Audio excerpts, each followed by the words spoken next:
love Jason. I personally would love to start answering questions because there was a few people that came to the table that had a ton of questions. So I could certainly go into that, but you know, yeah. Okay, who had the questions? So now they're all done. Okay, Just start talking and then they're like so great and then, okay.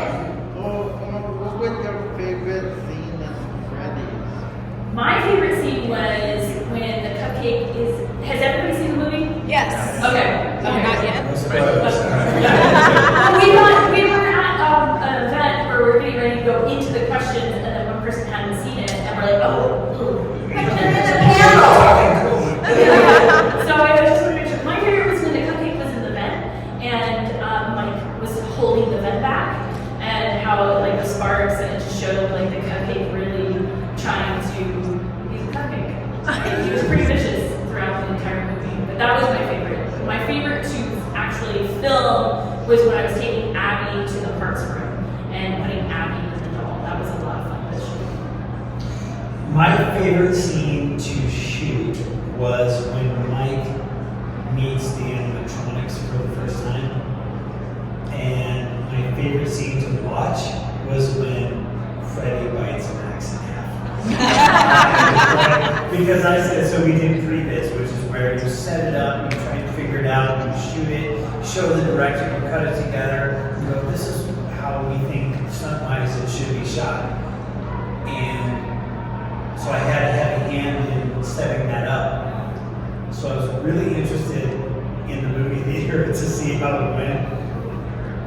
I could not have been happier. I am silent in movies. I don't talk. I respect the movie. And when that happened, I yelled. I don't know what I yelled, and then I clapped. And I never do that. I was so happy when he chomped her into the ground. I couldn't have been more happy. Were you happy because you felt satisfied and full of joy? I was happy because how they cut it together, every little bit was really slow and teased you and enticed you. And it wanted you to see what's going to happen next. It was very slow and methodical. And then pull, rock, two, chop, boom, fall. And it was like, oh God! And it took me by surprise, and I was overwhelmed, and I clapped at the theater. The thing that I liked about that scene was how they let your imagination, the viewer's imagination, kind of take over. Because you don't actually see it. And Yeah, the shadow. Yeah. We called it Shadow Puppet Land when Yeah. we were recording with it. Yeah, that was fun. Like during the previs, that was fun. Because we spent a lot. We spent 4 weeks in rehearsal, and that was one that we spent a full day on it. We spent a lot. Just like trying to get the angle of it's called the plastic we used was called Miss Queen, trying to get the angle of that, and just like how far apart should the Max be from Freddy, so it actually looks like she's getting sucked in, and it was a lot of fun. Was there anything that happened or you wanted to talk about that was going on during the strike that you can now talk about? Oh, everything. Everything. The movie. We couldn't, because of the strike, we weren't able to actually talk about it. We couldn't say the name of the movie, we couldn't say the characters' names, and, rightfully so because of the strike, what we were striking as the Screen Actors Guild. But once the strike ended, we could, and so. The weird thing is, how I felt through the whole strike was, I'm gonna follow what the union is recommending we do and don't do, because that benefits all the actors, the 170,000 actors. But all of the 5 Nights at Freddy's fans already know what's going on. They don't need to be told anything. We were not allowed to promote this movie, but we didn't need to promote this movie. This movie promoted itself. YouTubers promoted this movie. Fans promoted this movie. So it kind of didn't matter what we did. So when we meet fans at conventions and we talk about our jobs and stuff, that was great and it's fun, but it really didn't have any effect on any of it because this movie wasn't successful because of promotion. It had been promoted since 2014, right? Matt Pat, Daco, Raz, Baz, David Ryan. Those guys, Scott. That was the promotion. We had no effect on any of this. So that was my attitude through the whole thing. I'm like, I'm not gonna do things to hurt the union, hurt us as actors, but I really had no control. It was gonna go regardless. And I think we saw that. It was hard though because we were excited to talk about what was happening, stuff behind the scenes, like the like we just talked about the previs. Like we couldn't, but we wanted to so bad. And so once the strike was over, it was like, oh man, you could not stop. We could not stop talking about it. We were so excited to talk about it. Was it difficult not to be able to have a premiere, like a proper premiere? As stunt people, we don't normally get to No, not even in this one that you would have been, because you're such a major stunt people. No. Rude. It's when you're labeled stunt person versus cast or actor, it's a different thing in the industry. I think I've only ever been at 2 premieres. One was Drag Me to Hell, and the other was Jay and Silent Reboot. And that's only because Kevin was really excited that I was an Iron Man, and he's a big fan. I was really excited for that. But other than that, I've been in like 80 to 100 movies, and I've been in 2 premieres because we're stunt people, Yeah. and there's no Oscar for stunt people. Yeah. It's a whole industry thing that I can't explain it. It's just what it is. So I don't know. I'm happy to be in the movie. Yeah. We're stoked to be in it, and the events surrounding it, it's a little bit foreign to us. But the fact that we get to come to events like this and talk to fans who actually care about how the movie's made, that's really exciting. So, I don't know, this is kind of the reward. Yes?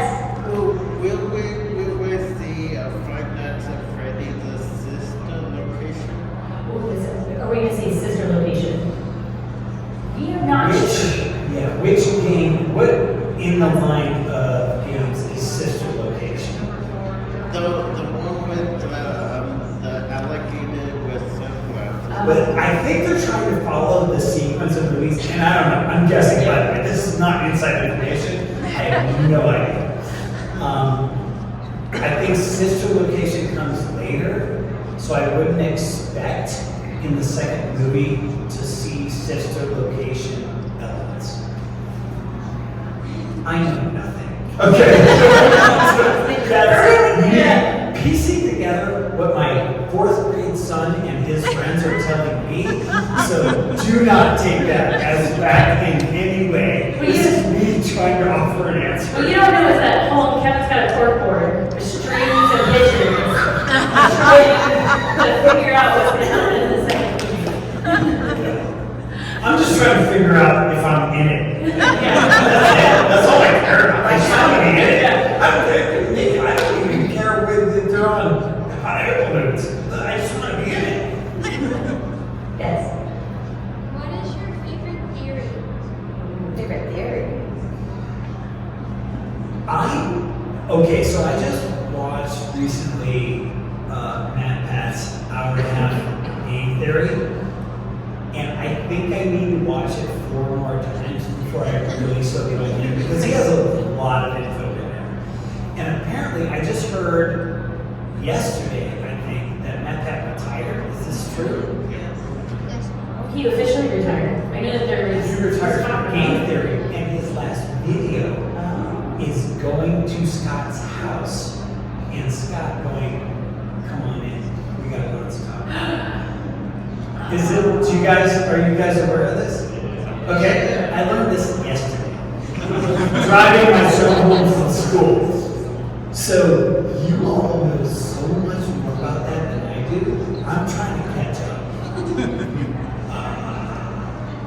I don't know what else to say other than that. Like, I watched it, I'm writing a kid's book, The Science of Possessed Animatronics. And so I watched Matt Pat's video to try and learn enough of that. So I'm an infant in that world. So you guys know way more than me. Anyway, yes. Were any of you like fans of the games before they became like such a huge thing? Can you speak up a little bit? She was asking if you were fans of the game Before they before. became like so big, like did you think they would get as big as they did? So for me, it was, I knew about the game. And I feel like Kevin has a little bit more than, yeah, because of his kids. I knew about the game because like it was right around my time frame. But I don't do well with jump scare games. I couldn't play Bioshock. It was just, those games just give me way too much anxiety. So I never played it. But I've seen people play it. And so I knew about it. But I wasn't like a massive fan of it or anything. I just knew about it. I knew about it in the game universe. And then when I got the call about this, that's when I did a deeper dive into it. I tried to play it again. So I threw the controller, was like, absolutely not, can't do this. So then I started watching the YouTubers and play it, and then watching Twitch streams and things like that. But I didn't, Kevin, you knew about it with your son. I was aware of the game, and then in December of 2022, Yeah.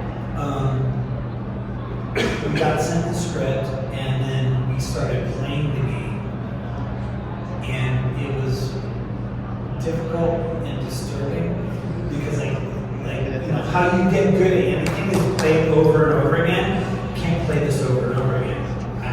I couldn't because I would get tense. I would throw my tablet, and so my son and I, Braden, he was 8 at the time, he was 9 now.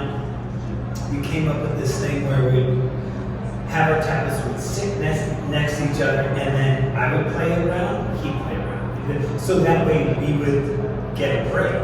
Otherwise, forget it. I can't keep doing it. I can play 2 in a row, and then I'm done. And like a week later, I'll go to it. And that kind of gave me an appreciation for the brilliance of the game design and why people love it so much. It's because it seems so simple on the surface, but it freaks the hell out. Like, it's awful to actually experience this. And yeah, it makes sense that people would want a movie based on it because it's really disturbing, even though on the surface it doesn't seem like it. I don't know if that answered the question. What was it like the first time you guys saw the creature show? Oh, yeah, that was mind-blowing. So I love Jim Henson, and I'm a huge fan of Jim Henson, everything Jim Henson. When I got told that I get to go to the Jim Henson Creature Shop to do my first fitting, I was like, secretly, I was like, and so you walk in, and it's just, this little warehouse, you walk in, and you see like pictures, no big deal. Then they take us into this conference room, and in the conference room, they had the original Oscar the Grouch, they had It was like stepping on Sesame Street. Oh, it was.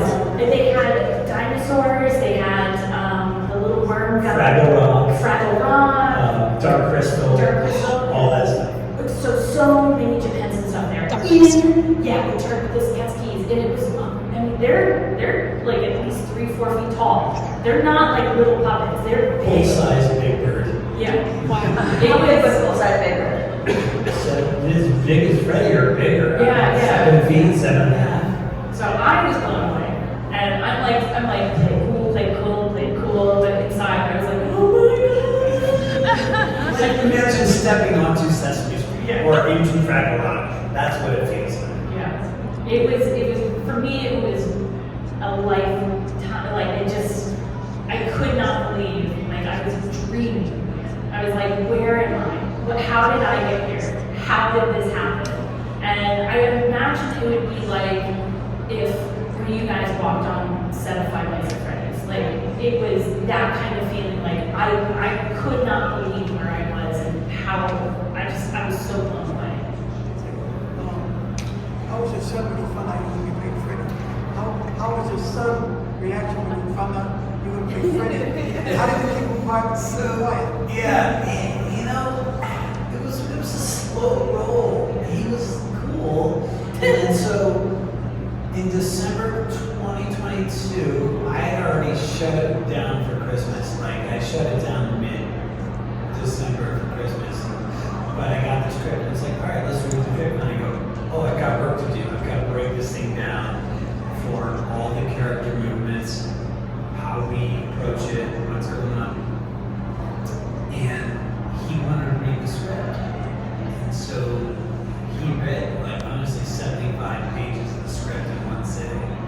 And so most of the writing was like, he was locked in. But he was never, like, enamored. But over the last year, like, I feel like 2 weeks ago, I can't believe you're Freddy. Casually, legit, like, he did that like a week ago. The movie's been out for 6 months because I still can't believe you're Freddy. But he doesn't get out of hand with it, which I'm like, I guess that's like the ideal situation. He's like, cool, appreciates that he likes it, but he's not like gaga about it. And then he goes on and puts his VR headset on and plays, you know, death games. You know, whatever. It's like, whatever. I was like, it's so weird, you're Freddy. And I'm with it. I go, yeah, it kind of is. It's He's so weird. intellectual about it. Yeah, he just. How was he with his friends about it though? Well, I'll drop them off at school sometimes, and there'll be a random kid I never met coming up with this torn piece of paper going, I have your autograph. What's your name? Art. I'm gonna bring you a picture. It's cool. Just like, give me a day or two. You know, so it's, but everybody's cool. You should just carry your pictures around with you in your car. Especially Especially when you take your kids to school. If I know I'm going to like a birthday party, Oh, God. I know there's fans there, I put them in the car. Yeah. Or going to school, you know. And you, Yeah.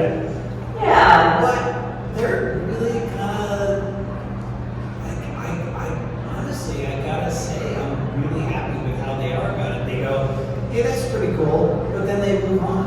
And then it's like, hey, it's movie night. We're watching Moana, so what are we watching? You know, it's like really kind of grounded. But then they go, that's so weird. Because I'm there with them. Like, I guess it is kind of weird, you know? Now, I'm not sure where you're based out of, but do they go to school with a lot of Hollywood children? Or no? It's weird. So, my kids are in a small private school where it's K through 5. There's only one class per grade. Like, my son's class has 16 kids. My daughter's class has 22. And it's not a big, like, it's in the valley, so it's not very Hollywood. But oddly, there's a lot of parents that do post-production. A lot of editors. There's one of the moms is the head of visual effects from Marvel. And it's, but then there's a lot of editors. There's animation editors. So it's everyone behind the scenes there. Yeah, exactly. And then there's a lot of musicians, and, but it's not like movie stars. There's no movie stars. No movie star cases, right? Yeah, it's just, and it's a really tight community, and we've had a very rough last couple of weeks because of what's going on with one of the families. And the cool thing is Is that what you posted about? yes. Yeah. Well, last week. Oh, And so, but the thing is, everybody rallies around. It's such a small community. The entire enrollment in the school from K through 5 is like 130 kids. So we're all very close, and we all, when somebody has a problem, we all pitch in and go, hey, what do we need? That's good. So it's not. It absolutely doesn't feel Hollywood at all. We're in the valley. But that's probably why the kids are so grounded in the show business mindset, because their folks are in show business, but not the actor side. So they're on the behind the scenes They're not side. around. You're right. It's like, oh, that's what mom does. That's what dad does. Right. The fact that these two kids, like, their mom is the literal head of the visual effects of Marvel, and they're like, oh no, man, mom makes Spider-Man fly. Like, they don't think that's a huge deal. It's just that's what it's about. It's technically two questions. What part of the movie got you like jump scare wise, and also what was your reaction hearing all the fans in the movie theater reacting to things? So I saw, when the first time I saw it, there was a private showing for the cast and crew. So I went and saw that there. So I didn't see it in public. So I didn't get to that experience of, just the public's reaction to it. So it's basically like the fans coming to the table and telling me their reactions and the reactions in the movie theater, which I absolutely love because everybody was super excited about it. And I really wish that I was there in the movie theaters. In the wild. In the wild, yeah. And it was, but let's see, I think the thing that got me jump scare wise was Balloon Boy.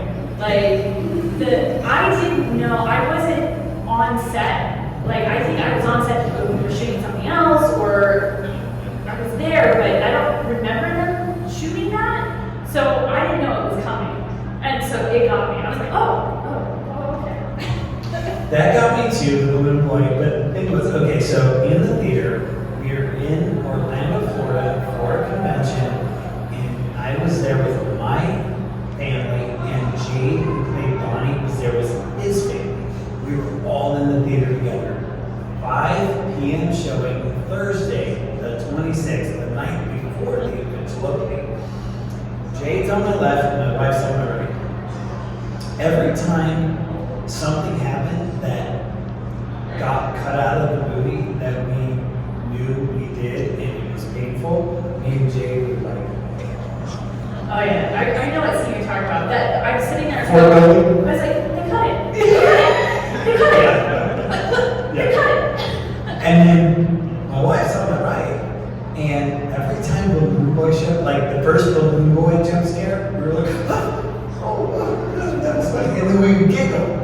Every time Balloon Boy showed up, we would giggle more. It was like we were laughing at ourselves for getting scared. And it became funnier and funnier and funnier. So, I don't want to say it was so scary, but it was like really enjoyable every time Balloon Boy showed up. I don't know. Loved it. And you had another part of it? Oh yeah. Have you ever looked up any like fan songs or fan videos that you're fans of at all? Oh, I know of a fan song. Do you know Stuck Inside? Yes.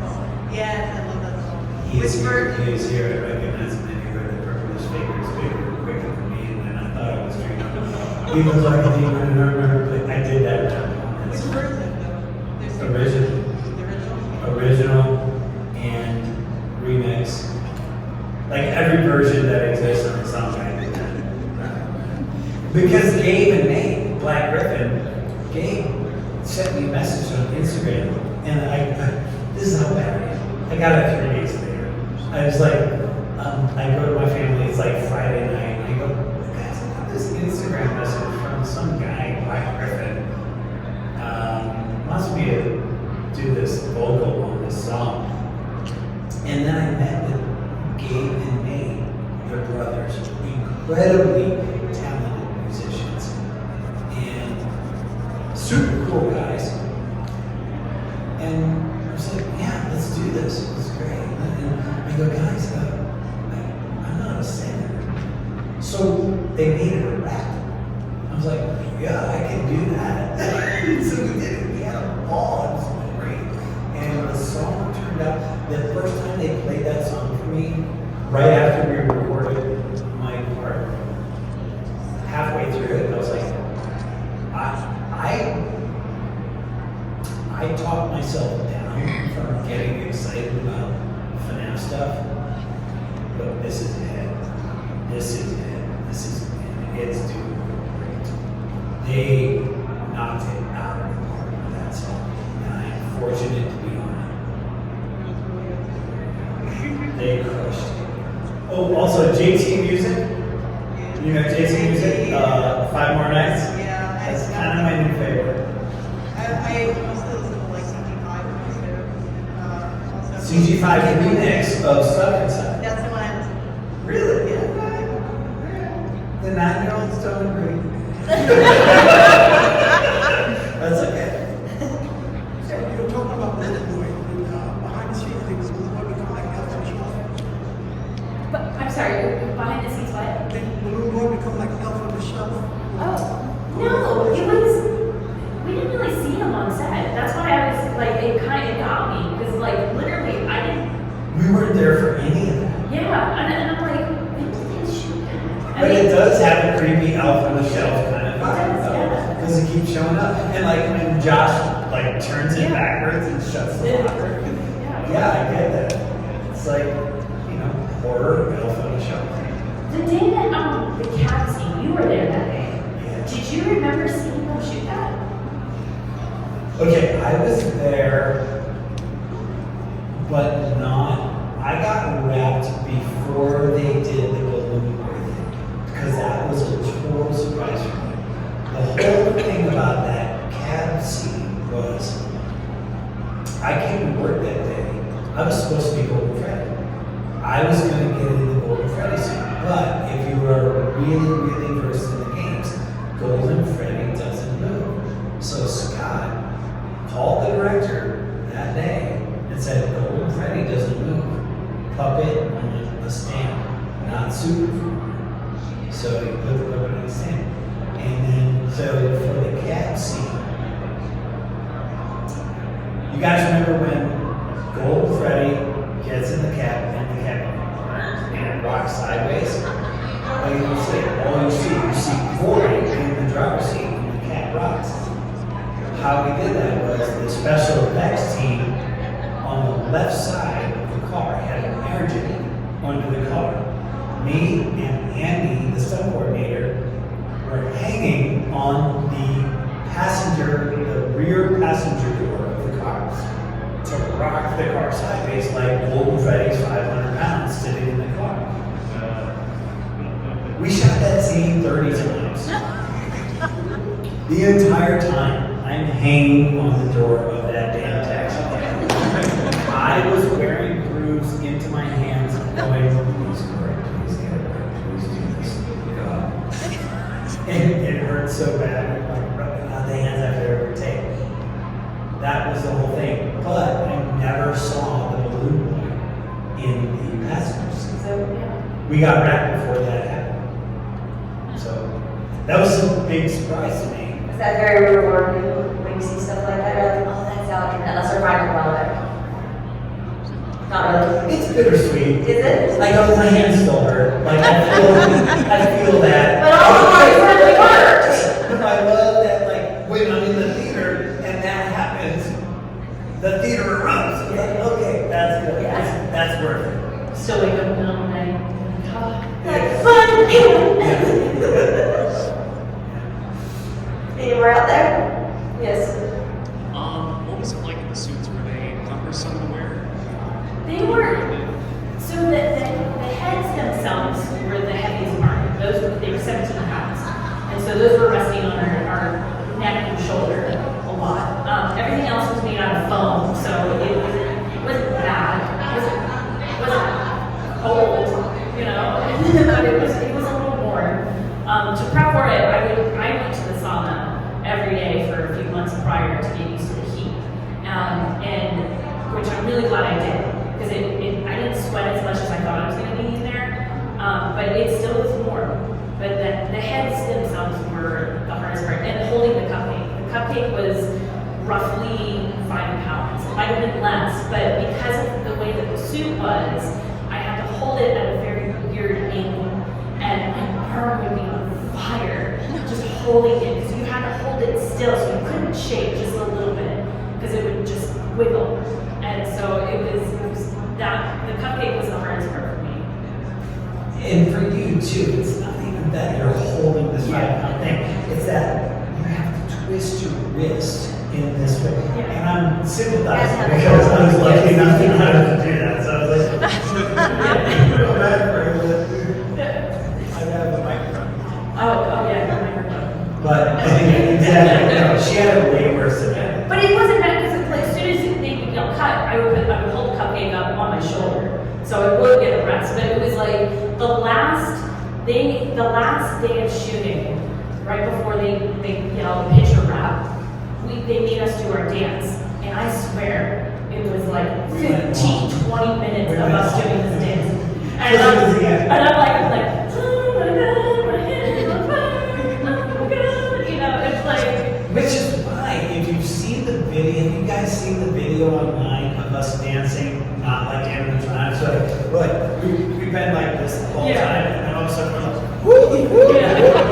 That was It picture was time. because we were so happy we were done. Yeah. So when they said done, cut, print, check the gate, we're like, yeah! So we let loose because we knew we were done, we were about to get out of the costume. But it was also, that was the first time that we actually got, I felt like, I don't know about you, but it was the first time that I actually felt like I could actually play around in the Chica suit and like be free and do the movements that I wanted to do, because they were very limited to what they wanted to see movement wise. And rightfully so. I mean, Chica's not a, it's an animatronic, old animatronic, and, it's kind of a little jerky and, robotic, but it was like, when we, picture out, I was like, oh my god, I can really play with Chica. Let me take her out for a spin,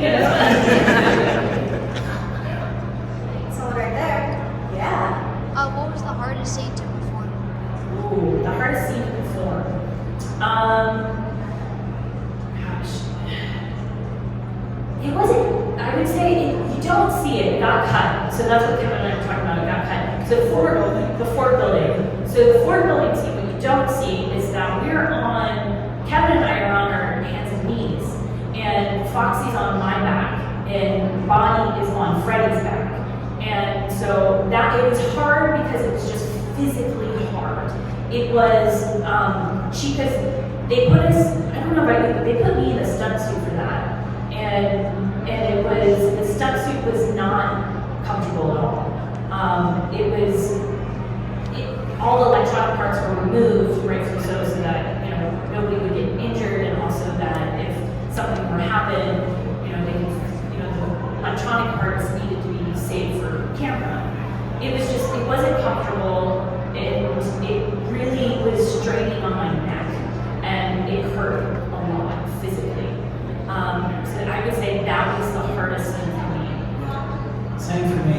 I was on all fours, and like Jess said, the head is 17 pounds. When you're standing upright, it's going straight down on you. When you're leaning over, your neck muscles are holding up 17 pounds.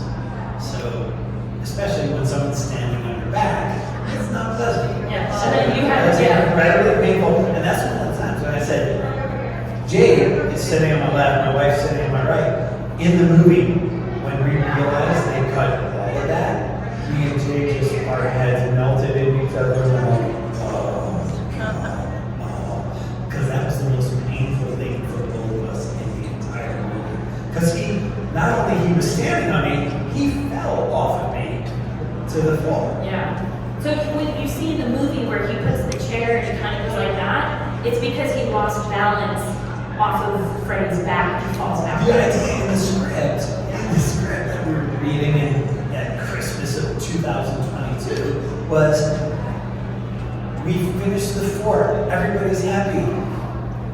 Yay! Oh, and he loses balance because he's celebrating. Yeah. In the movie, they cut it way down and he just falls, and people are like, wait, why did he fall? Yeah. But I think the way they cut it, It works. Yeah. It works. I get it. The only reason it's painful for us was Yeah. because it was painful on the day, and then it didn't end up in the movie. yeah. I was definitely the whole time, I'm like, I don't know how many more I can do. And thank God. Well, that was the thing. Is Yeah. I'm on my hands and knees, and we had planned on doing 3. We did 1, and then they were resetting, and they decided let's move the camera or move a light, and they spent 2 minutes doing it, and I called out. This is the only time I've ever called Uncle. I said, last one. We were supposed to do 2 more, and I said last one, and that was it. Yeah. So we did 1 more because my neck muscles were not going to hold up. I felt like for me it was like, because Foxy was on my back, but Foxy, I had it easy with that because Foxy was on this camera chip. So there really wasn't any weight on my back. The whole thing was just the head. And it was like with the beak, it was pulling down. So it was bad. So when you said that, I was like, I didn't realize you. yeah, it was bad. It was like they would slide in an apple box so that I could rest the head on the apple box, and it was like it was not comfortable. So I think that was the hardest one. Everything else wasn't bad. You know, like I said, with the cupcake was a little strenuous, but that was, I would say, the worst part.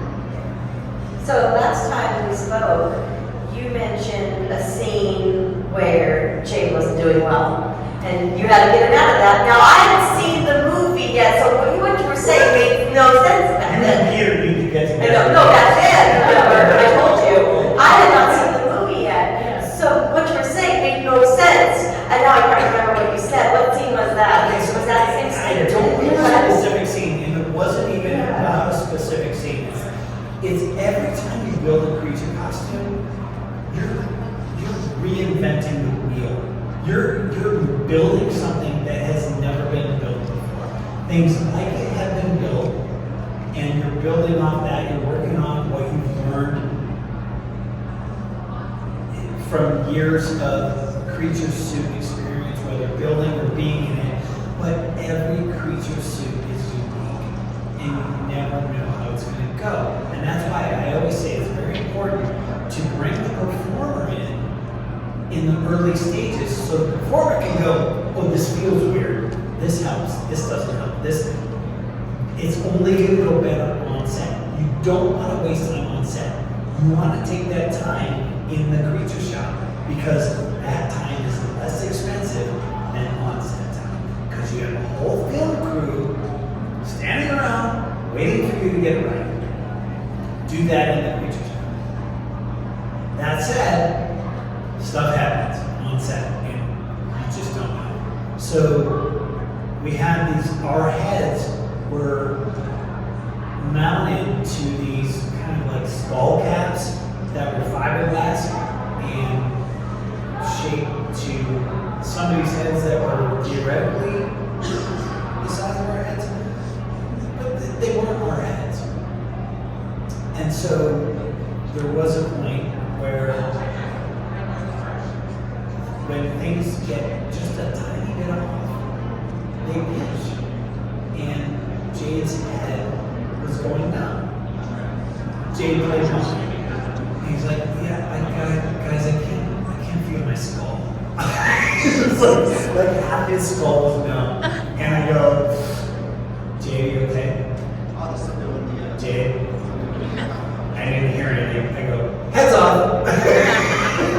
And when we had been rehearsing, we had talked about when you hear the phrase heads off, you drop what you're doing. Don't care what you're doing. You drop it, you get the heads off.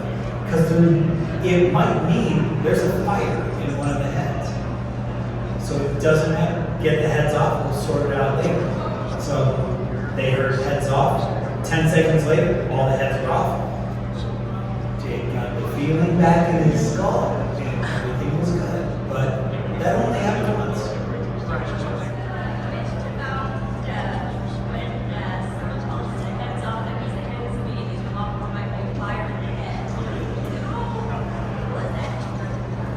Literally, the potential issue is there. It never actually happened. So there's the thing out there about Foxy burning everything. So all of the animatronic features, the eyes, the eyebrows, the ears, all that stuff is controlled by small electric motors called servos. Those things heat up really fast. So if you're constantly moving them, they heat up fast and they burn out. And they just, most of the time what happens is they just stop working. Sometimes they start smoking. There is a potential that they could heat up fabric inside a costume. That's why we're conscious of it. Yeah, and it's like with anything that's electronic as well, there's always that potential. Yeah. So it was, we had fire extinguishers, we had special fire extinguishers, electrical fire extinguishers, regular fire extinguishers nearby as safety. So it was just a precaution, and it was something that we needed to do for OSHA as well, was rehearse getting the heads off to see how fast that could happen. And we had it was 8 seconds. Yeah. We did a test and it took 8 seconds to get that out. So that was good. We never actually had a fire in it, but we had to be conscious of that. But there is a thing where like Jade's head is going out. We need to get the head off. So it's like it doesn't matter what the issue is. When you hear the phrase head off, get the head off. Because it's about safety. And then we can sort it out later. It might take 5 minutes to sort it out. Normally it was very quick. We never really had any serious health or safety issues about the costumes, but it was important that we were ready to deal with them if they did come.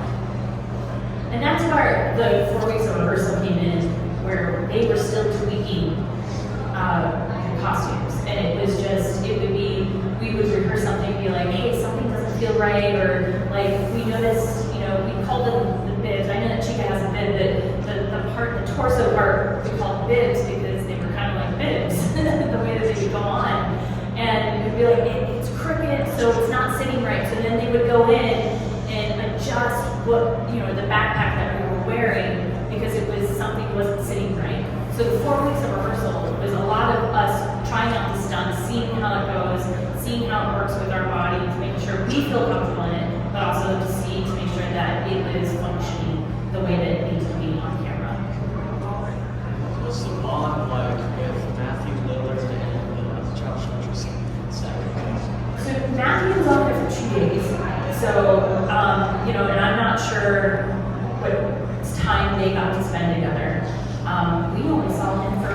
I would imagine very little. Yeah. Yeah, I would imagine almost no one at all. And honestly, if I'm an actor in either one of those positions, I don't want to go. Like, that first encounter when Springtrap comes out, and if I'm Josh, I don't want to see Matt until that moment.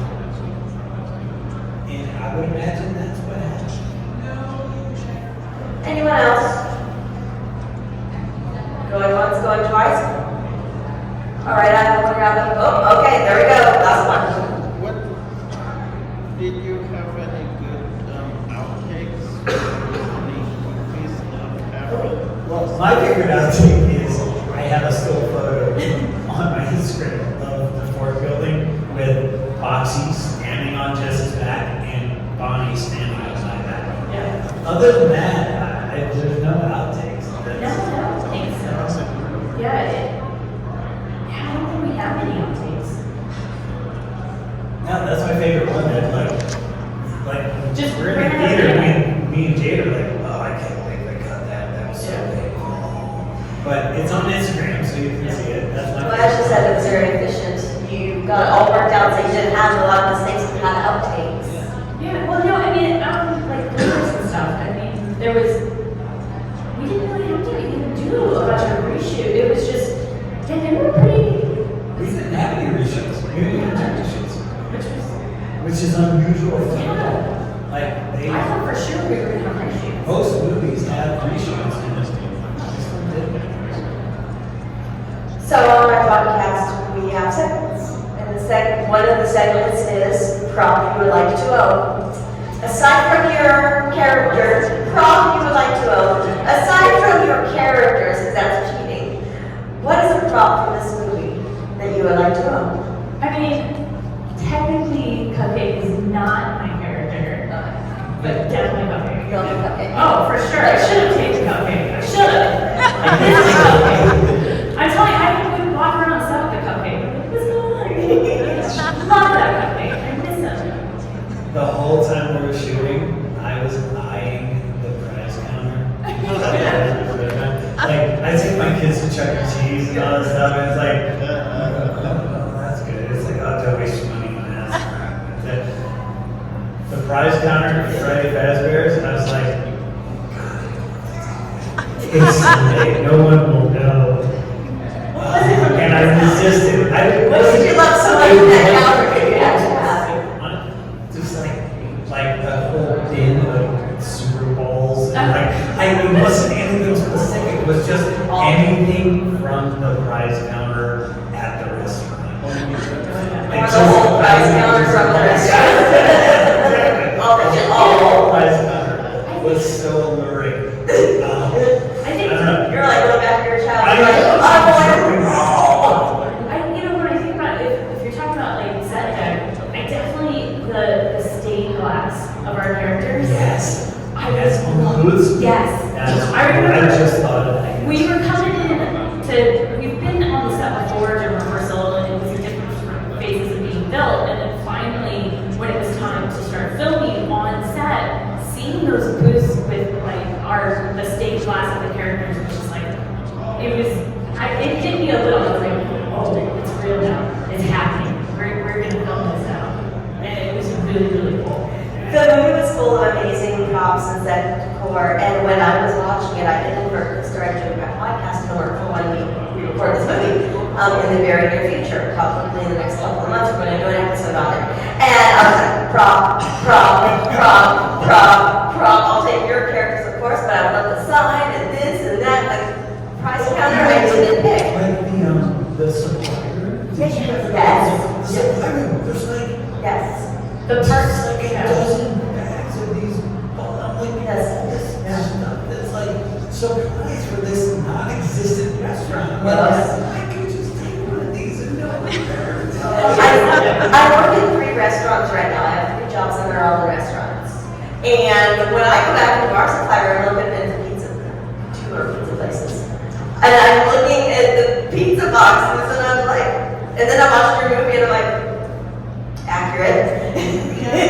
Very accurate. Yeah, Seth did a really good job. Like the parts room, I talked to the set dresser, and they had gone and found this old shop where they were fixing like old cheapo machines and other gambling machines, and they just bought the entire shop. So that parts room was from this old shop. This couple was retiring, and a lot of like the puppets and stuff that you see there were rented from the Jim Henson Creature Shop. They were old, retired puppets that they had done on projects and stuff, so that what you see in there is actually Jim Henson stuff.